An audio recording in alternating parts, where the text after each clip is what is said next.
Next question कहता है position vector of a particle is R T four T I के plus two T square J के plus five K where T in the time is in time and R in metre find the magnitude and direction of the velocity at T equal to 1 second with respect to X. Magnitude and direction, तो R T दिया है, are of T displacement दिया है, तो 4t आई cap plus 2t square जे cap plus 5k cap. सो इसका जो है velocity निकालते हैं पहले, वेलोसिटी तो v ऑफ t कितना हो जाएगा, D R of T upon D T.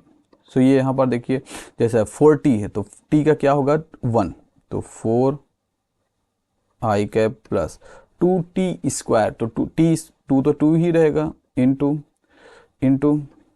T square का क्या होगा 2t इंटू जे कैप प्लस 5 का क्या होगा, इसका 5 का क्या होगा 0 की।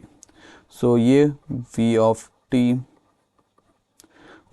इक्वल टू कितना आ गया 4 I cap plus 4t J cap. So ये हमारा आ गया। अब कितने टाइम पे t इक्वल टू 1 सेकेंड, तो t इक्वल टू 1 सेकेंड पे हमको वेलोसिटी चाहिए t इक्वल टू 1 सेकेंड। तो v of 1 equal to 4 I cap, यहाँ पर t की जगह पे 1 रख देंगे तो क्या होगा 4 जे कैप। सो इसका मैग्नीट्यूड कितना होगा वो हम निकाल लेते हैं मैग्नीट्यूड, तो मैग्नीट्यूड हमको चाहिए तो v of t mod.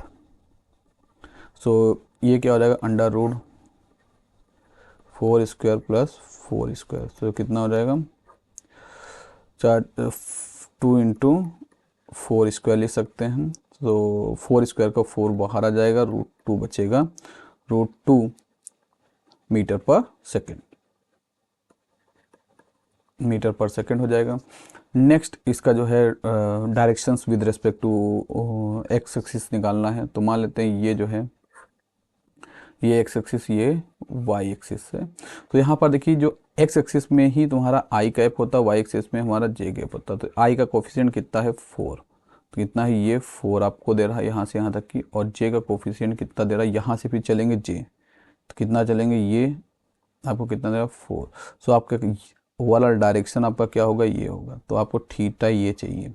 So theta क्या होता है एक हिसाब से यूं ही समझिए कि tan theta is equal to coefficient of J cap and coefficient of I cap जब with respect to positive X axis. तो यहाँ पर ये tan theta perpendicular upon hypotenuse, तो 4/4, तो tan theta equal to 1।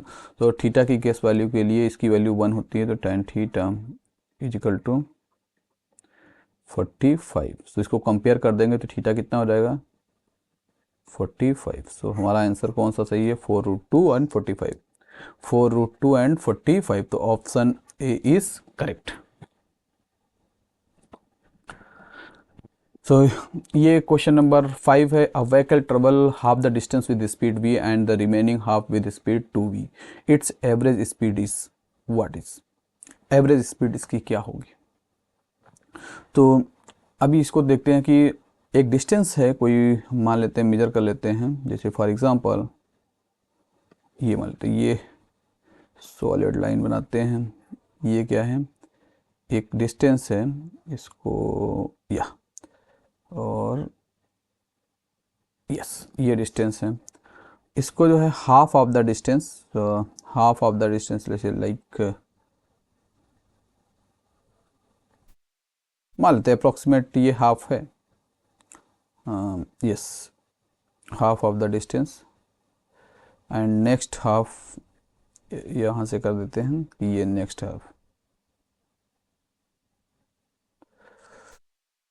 Half ये हो जाता है। तो ये half means half of the distance, like half मान लेते हैं कि ये जो है आपका कितना दिया है, ये डिस्टेंस टोटल ये x है और ये हाफ भी क्या है x है, टोटल डिस्टेंस कितनी है 2x है, टोटल डिस्टेंस कितनी है 2x है। ठीक, तो कह रहा है कि हाफ ऑफ द डिस्टेंस कितनी वेलोसिटी से, ये जो है यहाँ से यहाँ तक ही चलता है, ये v वेलोसिटी से चलता है, कितने से वी वेलोसिटी से।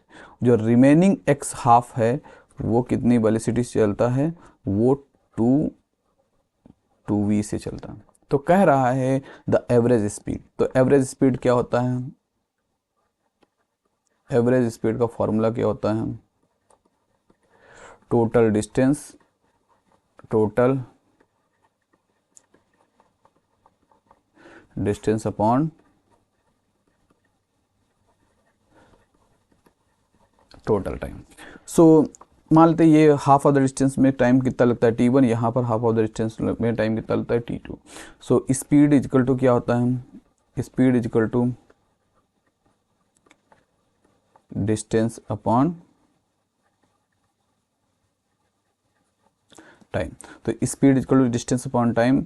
सो यहाँ पर speed equal to distance upon time, तो टाइम इक्वल टू क्या हो जाएगा, time equal to distance upon speed. ठीक। सो इसका यूज करेंगे तो टाइम कितना हो जाएगा t1। तो t1 चलेंगे कितना, x डिस्टेंस, कितनी स्पीड से, कितनी स्पीड से, v स्पीड से, यानी v1 स्पीड से मान लेते हैं, या v1 v2 मान लेते हैं, इसे v सब थोड़े समय के लिए इसको v1 v2 मान लेते हैं। तो ये v1 मान लेते हैं और इसको v2 मान लेते हैं। ठीक है। तो v1 स्पीड से चलेंगे और t2 कितना चलेंगे, x अपॉन v2 से। तो टोटल टाइम कितना हो जाएगा, total time t equal to t1 plus t2, मतलब x upon v1 plus x upon v2। तो सॉल्व कर लेंगे इसको, तो x, इसको थोड़ा सॉल्व कर लेंगे, 1 upon v1 plus 1 upon v2। तो ये कितना हो जाएगा, x v1 plus v2 divided by v1 into v2। ठीक, sorry sorry sorry, v1 into v2। ठीक, ये हो गया। तो टोटल टाइम हमारा आ गया। तो इसके बाद जो है हमारा टोटल टाइम आने के बाद, टोटल टाइम आ गया, सो एक फॉर्मूला निकल के आएगा टोटल टाइम। सो इस average speed total distance x कितना हो जाएगा 2x, और टोटल टाइम कितना हो जाएगा x v1 plus v2 divided by v1 v2। तो x हमारा कट जाएगा, तो कितना आ जाएगा 2 v1 v2 upon v1 plus v2। तो ये फार्मूला हम लोग याद रखेंगे नेक्स्ट टाइम के लिए कि एवरेज स्पीड जब डिस्टेंस सेम ट्रेवल कर रहा हो तो 2v1 v2 upon v1 plus v2। तो यहाँ पर हम लोग देख लेते हैं कि एवरेज स्पीड यही फार्मूला डायरेक्ट यूज करेंगे। तो स्पीड इक्वल टू v1 मान लेते हैं, v है v into two times v into two v2 कितना 2v plus up divided by v plus 2v। तो कितना हो जाएगा 4v square divided by 3v। एक v से एक v चला जाएगा तो 4/3v हो जाएगा, 4/3v, 4v अपॉन 3, मतलब option B is correct, option B is correct. Question is the 6 a uniform wire of diameter d carries a current of 100 milliampere when the mean drift velocity of electron in the wire is v. For the measure of the material diameter is carrying current of 200 millimeter mean drift velocity of like so। मान लेते हैं दो wires बना लेते हैं थोड़े समय के लिए, दो वायर्स हम थिक वायर्स बना लेंगे जैसे ये हैं। तो इसका कलर हम लोग चेंज कर देते हैं, और सॉरी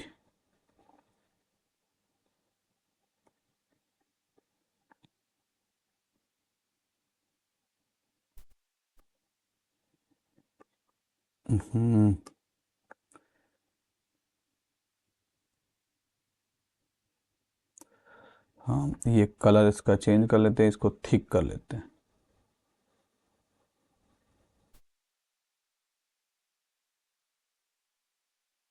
ओहो,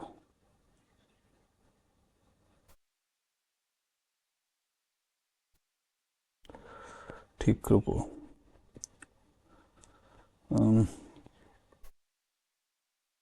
ये एक वायर ले लेते हैं,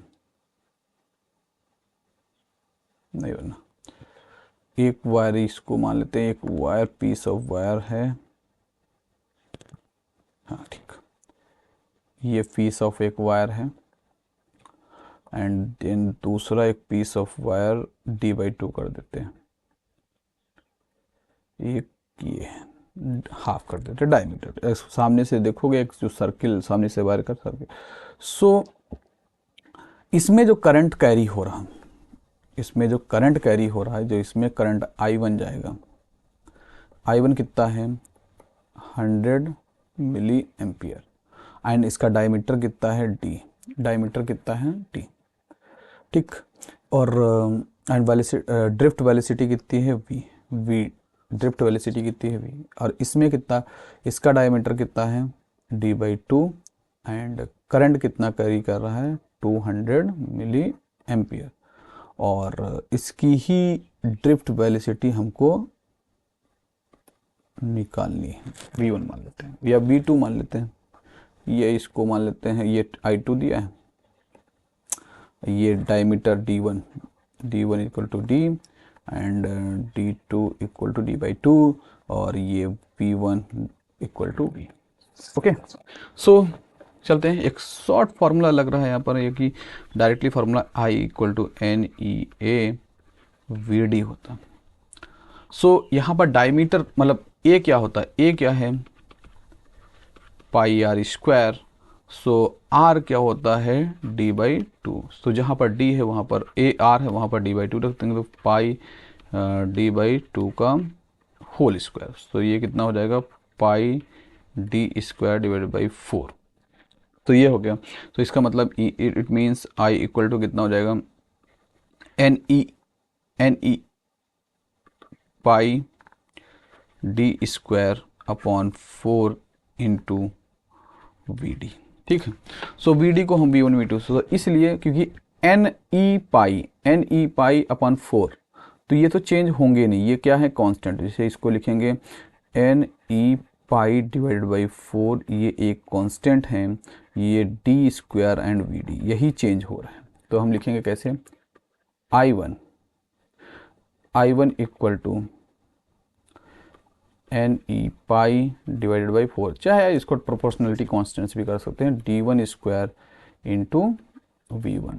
इसी तरह I2 दूसरे बार में क्या हो जाएगा, I2 equal to NE pi divided by 4 into d2² into V2, so divide by I1 upon I2 equal to कितना हो जाएगा, तो ये हमारा कैंसिल आउट हो जाएगा, NE pi divided by 4 into d1² into V1 divided by NE pi divided by 4 into d2² into V2, सो ये हमारा कैंसिल आउट हो जाएगा, I1 upon I2 equal to d1 upon d2 का whole square into V1 upon V2, ये हमारा आ गया। सो I1 कितना दिया है हमारा 100 मिली एम्पियर, I2 कितना दिया है 200 मिली एम्पियर, D1 कितना दिया है D, और D2 कितना दिया d/2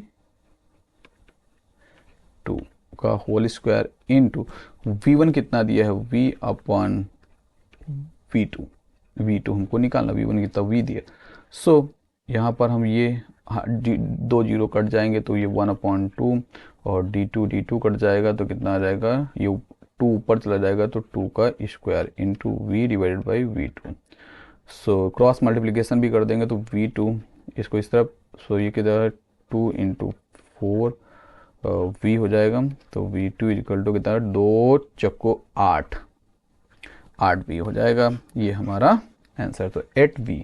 सो सेकेंड वायर में जिसकी डायमीटर 8/2 है, उसका ड्रिफ्ट वेलोसिटी कितना रहेगा 8 into V, option B is correct. Okay, so